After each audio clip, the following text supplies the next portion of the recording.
Food corporation of India अनाज को सुरक्षित रखने के लिए 20,000 करोड़ रुपए का हब एंड स्पोक प्रोजेक्ट लेकर आया है, जिसके अंतर्गत साइलो बनाए जाएंगे और उसमें अनाज रखा जाएगा। शुरू में इस टेंडर में एंटी मोनोपोली क्लॉज था, जिससे कि किसी भी एक कंपनी का पूरा कब्जा ना हो जाए इस काम पर।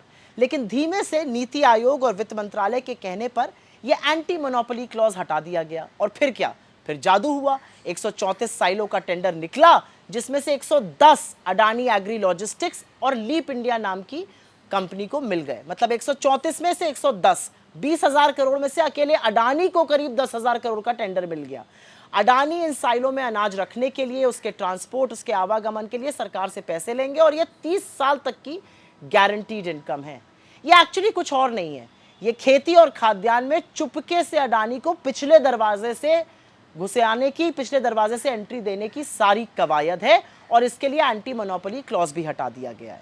साहब 3 काले कानून लेकर आए थे, उसमें अडानी को पूरा का पूरा खेती का क्षेत्र ट्रे पर रखकर सौंप रहे थे।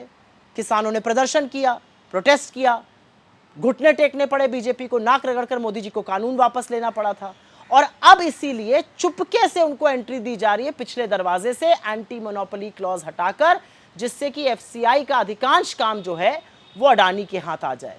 ये कुछ और नहीं है, ये अडानी को खेती के क्षेत्र की चाबी देने के बराबर है। किसान, खेतीहर मजदूर, सचेत हो जाइए।